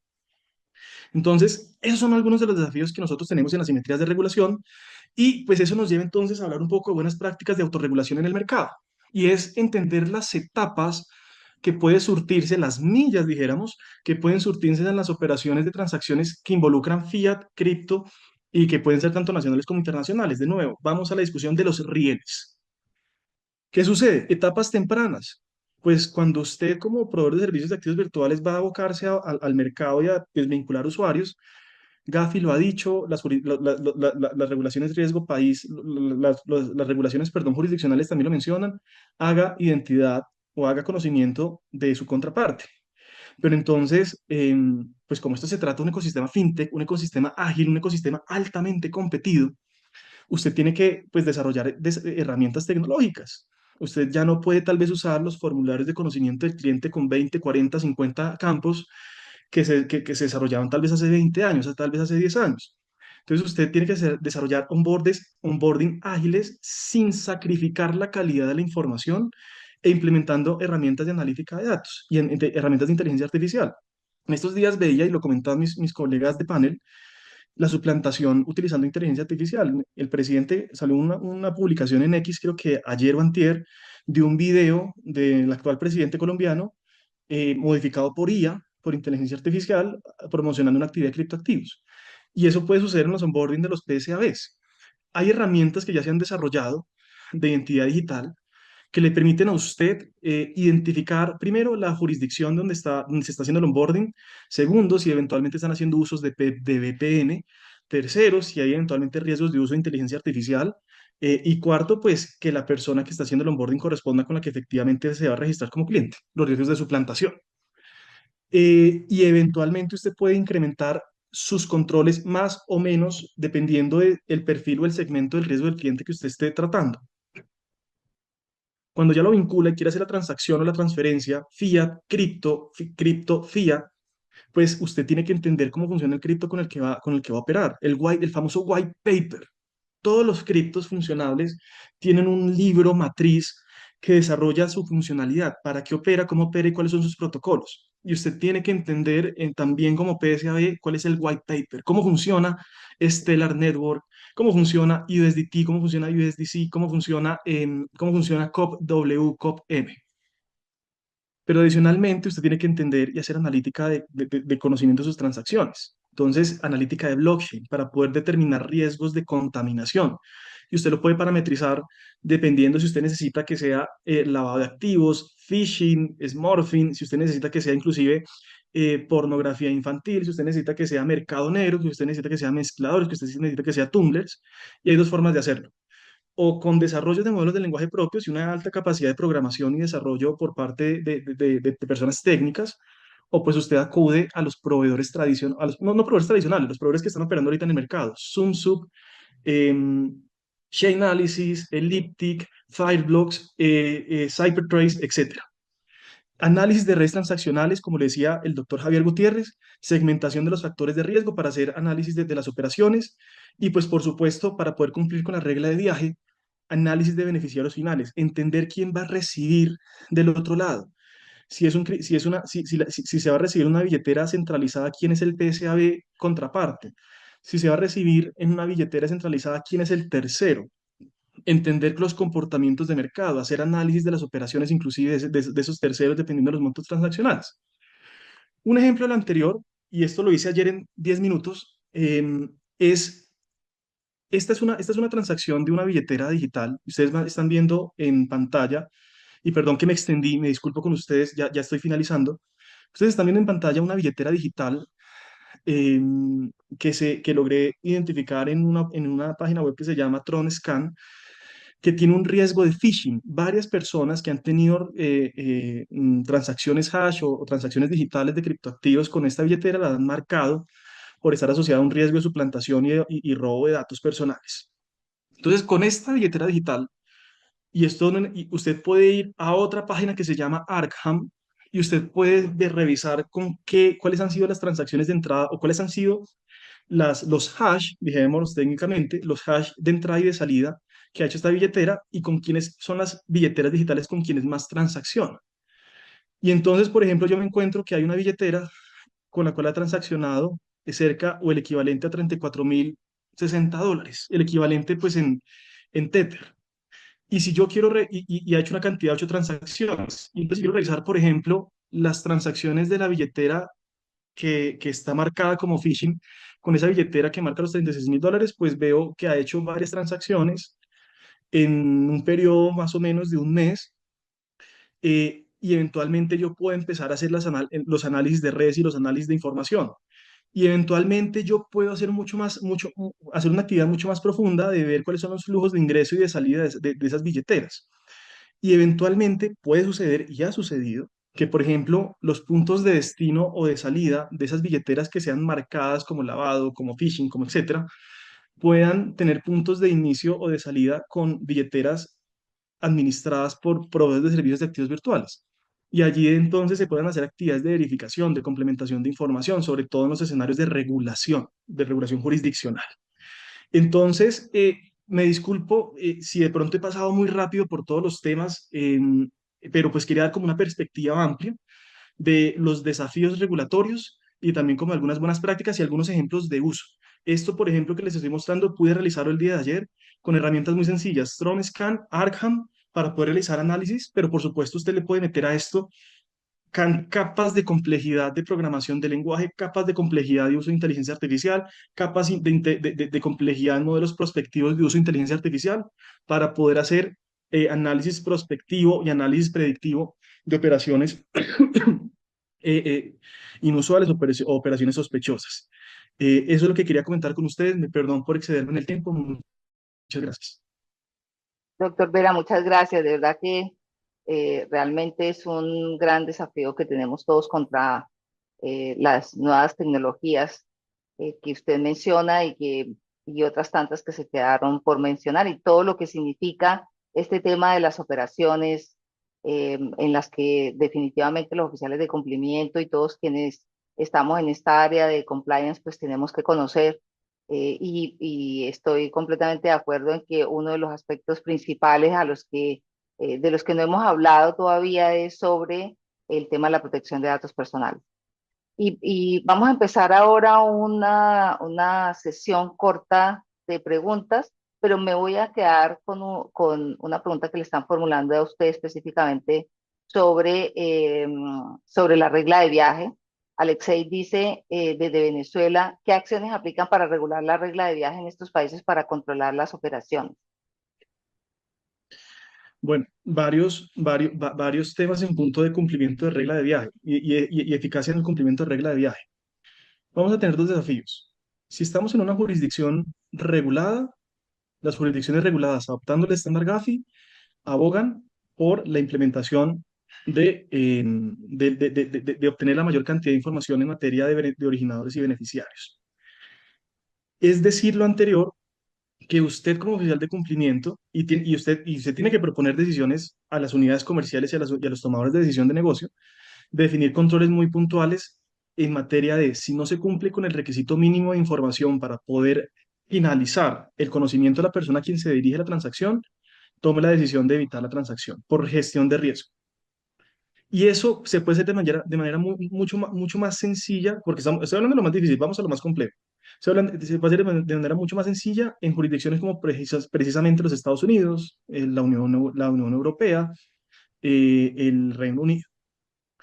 ¿Qué sucede en aquellas jurisdicciones donde todavía no tenemos un estándar regulatorio o el estándar regulatorio existente no es lo suficientemente robusto?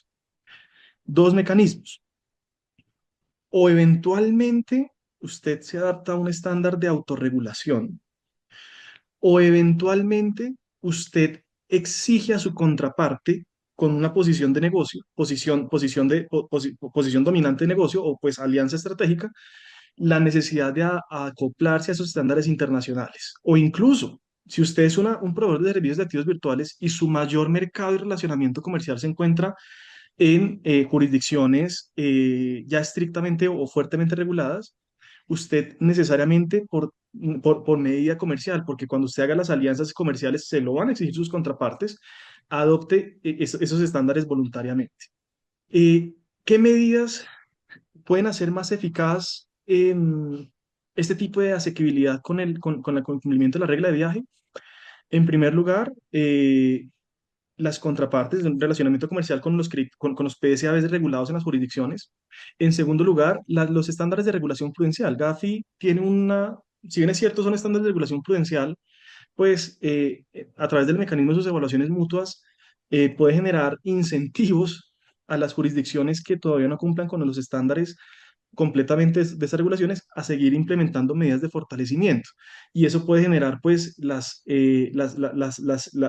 enlistamientos en las famosas listas de jurisdicciones no cooperantes o las famosas listas de colores del GAFI. Son mecanismos que pueden ir surgiendo y pues por supuesto la más eficaz de todas, diría yo, el, el buen conocimiento del regulador, la buena función del supervisor en materia de entender el mercado de activos virtuales puede hacer la diferencia para generar un marco mucho más efectivo de asequibilidad y cumplimiento de estas normas, junto con Gracias, tecnología. gracias, doctor Vera. Doctor Gutiérrez, acá hay una pregunta. Dice, ¿existen herramientas robustas que ayuden al área de cumplimiento a realizar toda esta gestión con Bitcoin y que incorpore la inteligencia artificial a nuestro favor? ¿Y cómo nos recomienda a los oficiales de cumplimiento utilizar la inteligencia artificial para nuestras gestiones diarias? Sí, digamos que la oferta es amplia. Uno puede tener listados de páginas o software de inteligencia artificial, mucha de ella con una parte básica gratuita y una parte paga. Pero mi recomendación es, eso lo podemos utilizar básicamente para cosas tradicionales, sencillas, resúmenes de textos, traducciones de textos, resúmenes de reuniones, como esta que me da un resumen de texto. Para eso yo utilizaría esas páginas. Y lo decía Alejandro, Omar Alejandro, hace un momento, hay unas herramientas para el tema de activos virtuales. Yo insisto en las que yo conozco, pero Alejandro mencionó como tres más. Yo insisto en Chainalysis y en TRM, pero son bastante costosas. Hay que tener a alguien muy preparado porque básicamente podemos comprar una licencia por área de cumplimiento y eso, áreas de cumplimiento que tengan el brazo económico para financiarla. Pero mi mayor recomendación en todo esto es eh, busquen personas que sepan de Big Data y analítica. Incorporen a esas personas en las áreas de cumplimiento, obviamente que rodeadas de personas que conozcan el negocio, que conozcan el entorno y el contexto del negocio, que conozcan los datos y cómo se mueve el negocio. Pero estas personas que saben de Big Data y analítica, que en principio yo empecé en el año 2011, 2012 a trabajar con físicos y matemáticos y sigo trabajando con físicos y matemáticos, pero ya hay economistas, ya hay abogados que saben programar y programan en Python, que es gratuito, o programan en R, que es gratuito. Y lo que uno hace es entrenar, o lo que hacen ellos, con la información o con las preguntas correctas que uno les da y después un producto que tienen que analizar, es entrenar el programa, desarrollar algoritmos y entrenar un programa, un modelo, para que le dé las respuestas. El más importante que yo recomiendo para las áreas de cumplimiento en todo esto, trabajado con Big Data y Big Data Analítica, o sea, necesitamos buenos datos, calidad de los datos, oportunidad de los datos, es trabajen con Python y R para hacer redes complejas. Las redes complejas le dan a uno todos los indicadores. Uno puede conectar lo que quiera. O sea, ya dijimos que para el tema específico, lo dijo Alejandro, para el tema específico de activos virtuales, uno puede trabajar con TRM, con Chainalysis, o puede ir a páginas como Transcan o Coinbase o TradingView. Puede ir a distintas páginas, pero para que yo haga los análisis y pueda conectar el número que yo quiera de nodos, yo puedo conectar a las personas que están aquí, tener un nodo principal y conectar financieramente o transaccionalmente a todo este grupo de las personas que estamos aquí, cerca de 200 personas, y puedo, si tengo información, a más vecinos, hasta el 10º vecino, o sea, multiplicar el número de conexiones. Y el análisis de redes complejas me dice cuál es el nodo más importante, cuál es la transacción más importante, cuáles son los puentes o los puentes estructurales entre dos nodos importantes, cuáles son los caminos más cortos para llegar de un nodo a otro nodo, cuáles son las subredes o las componentes gigantes a donde hay más nodos conectados. O sea, hay un montón de indicadores que me dice de una vez, a partir del conocimiento, qué es lo que yo necesito ver, sea en el mundo de cripto, en el ecosistema cripto, o sea en el mundo de análisis que nosotros hacemos para temas de monitoreo o transaccionalidad. Eso es muy importante que lo hagan, pero fíjense que es con software gratuito y especialización de un grupo de personas allí. No sé si eso responde a la pregunta. Sí, doctor Ronald Gutiérrez. Además, agregaría que es súper importante, usted hablaba sobre la información, sobre la calidad de la información, ¿no? Y a partir de allí, de una buena debida diligencia, de una buena información, se puede pues, generar o utilizar todas las herramientas que usted señalaba. Doctor Ormaza, ¿qué papel deberían jugar las políticas públicas en la regulación de las nuevas tecnologías financieras para prevenir su uso en esquemas de lavado de activos, financiamiento del terrorismo, sin obstaculizar la innovación legítima? Bueno, y va a tener un reto todos los policymakers para evitar generar hiperregulación. Ustedes saben que la hiperregulación lo que genera es malas prácticas de risking o exclusión financiera. Entonces, como lo señalaba en la intervención, pues el gran desafío es identificar de manera prospectiva cuáles son las potenciales amenazas, tratar de hacer una regulación básica frente a aquellas distorsiones ya identificadas que para todos los efectos, aún no podríamos llamar las tipologías normalmente ya son una tendencia, pero sí debe hacerse una regulación muy adecuada, evitando caer en el riesgo de la hiperregulación. Deben participar, yo creo que aquí, ministerios de tecnologías a la par de ministerios de justicia y ministerios públicos, que son como a nivel interinstitucional quienes podrían tener competencia como policy makers en estas materias. Yo creo que hay que, ante todo, evitar cualquier riesgo de hiperregulación. Gracias, doctor Ormaza. Y para los tres, hablábamos sobre, o se han estado hablando sobre las tecnologías, sobre las distintas herramientas tecnológicas que se pueden utilizar o que los sujetos obligados pueden utilizar para precisamente mitigar o evitar este tipo de riesgos tecnológicos respecto a la inteligencia artificial y los criptoactivos.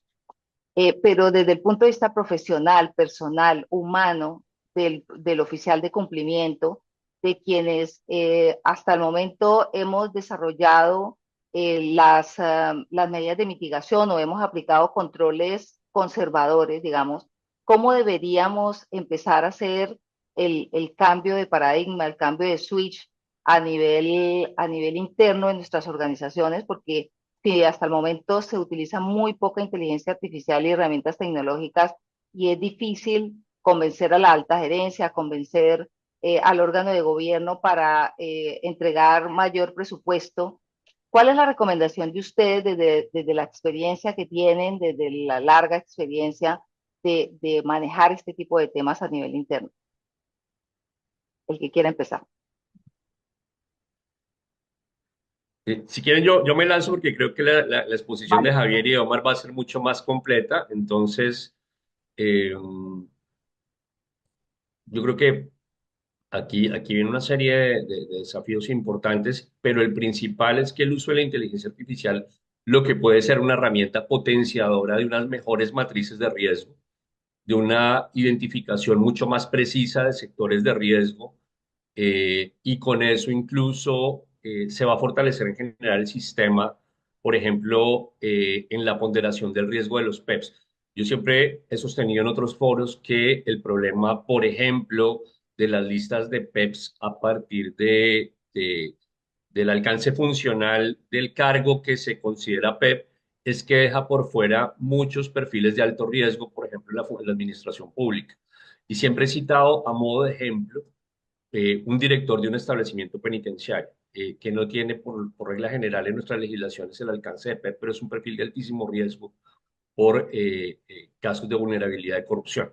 Entonces, creo que la inteligencia artificial hay que entenderla como un mecanismo que va a potenciar la precisión en el sistema de compliance, en la estructura de las matrices de riesgo y va a ser un componente altamente favorable para proteger a la entidad y en general al sistema. Yo por eso creo que dejaría como muy a grandes rasgos mi posición. Pues sigo si me lo permite, Alejandro. Lo que haría primero es tener unos indicadores de impacto de lo que para poder medir el efecto del uso de tecnología y de inteligencia artificial en el área de cumplimiento. Eso quiere decir, puedo detectar más inusualidades, puedo detectar más señales de alerta, puedo analizar más información, puedo hacer reportes en menor tiempo. La calidad y efectividad de los reportes de operación sospechosa, de acuerdo a información y retroalimentación del supervisor y especialmente de la unidad de inteligencia financiera, me dice que son mejores. Entonces, yo lo que creo es que cuando uno pide recursos y pide tecnología, tiene que decir para qué. Y el para qué es que yo tenga mayor productividad y competitividad en mi función, que yo sea competitivo frente a las estructuras criminales y que yo esté evitando más la penetración de dineros o actores ilícitos en mi negocio. Entonces, yo definiría una batería de indicadores de impacto para que esto se desarrolle. Poner a funcionar eh, todo con inteligencia artificial y tecnología. Todo lo que haga la inteligencia artificial y la tecnología lo tiene que hacer en el área de cumplimiento. No lo tiene que hacer el ser humano porque eso le da tiempo o espacio para que pueda el analista dedicarse más al tema de análisis. Lo otro es que, y fíjense que Alejandro mostraba, insisto, unos software a donde se puede hacer alguna trazabilidad de los hash y de las billeteras. Eso es muy importante y uno puede acceder a esa información. Si tiene la necesidad por alguna razón de mirar el tema de activos virtuales y proveedores de servicios de activos virtuales, pues acceder a esa tecnología sí hay que pedirla. Y eso le va a evitar riesgos si tiene algún tipo de transaccionalidad con activos virtuales en su negocio. Si no, también insisto, tenga un grupo de analítica que programe todo en casa. Todos los modelos, todos los desarrollos de inteligencia artificial se pueden programar en casa, si yo tengo conocimiento. Una recomendación en lo de proveedores de servicios de activos virtuales, en activos virtuales y proveedores de servicios de activos virtuales y cualquier negocio, hagan evaluaciones sectoriales de riesgo, tengan información para esto. Busquen que, si uno tiene que mirar la economía, esto me gusta decirlo para cerrar, siempre. ¿A dónde está el lavado? Me preguntan, ¿a dónde está el lavado? Está en todas partes, pero está en la economía. Yo lo que necesito es mirar la economía. Claro, necesito tipologías, señales de alerta, hacer debida diligencia, hacer segmentación, tener matrices de riesgo, tener controles, etcétera. Pero mire la economía.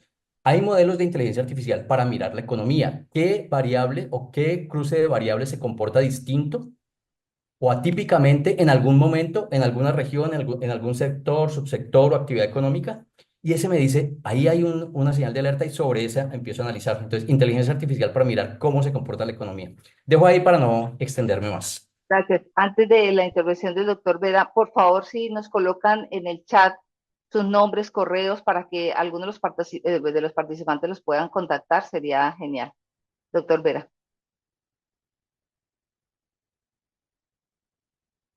El micrófono está apagado. Perdón, qué pena con ustedes. Complementando lo que decía el doctor Javier, en punto de atención de la necesidad de los KPIs, yo le agregaría tal vez un componente en punto de atención de quienes ejercen el rol de cumplimiento. Eh, los oficiales de cumplimiento auténticamente generan o tienen que promover liderazgos éticos en la empresa o en las empresas donde trabajan. Lo he vivido por experiencia. Tienen que, tienen que hacer impacto en la cultura organizacional de la empresa. Si la cultura organizacional de la empresa, los lineamientos de la junta directiva, pues están enfocados a resultados, usted como oficial de cumplimiento, también dentro de ese componente, tiene que saber llevar el mensaje a la junta directiva para que vea que los resultados tienen que venir de la mano con una proyección seria y responsable de gestión de riesgos. En últimas, los oficiales de cumplimiento, eh, además del componente técnico, además del componente, del componente científico, son líderes éticos dentro de las empresas. Y ese es un mensaje que siempre tiene que llevársele a la junta directiva. En punto de atención de, hombre, esto, y tal vez ustedes me perdonarán la coloquialidad de la expresión, esto no es un gasto, es una inversión para su tranquilidad. Entonces, es para complementar lo que precisamente mencionaba en punto de atención del doctor Javier. Pues de verdad que muchas gracias a los tres. Particularmente he aprendido bastante hoy y seguramente el público en general, quienes nos han acompañado de los distintos países de Iberoamérica, también lo señalan por los comentarios. Muchas gracias. Hemos llegado al final de este tercer día de la Semana del Compliance.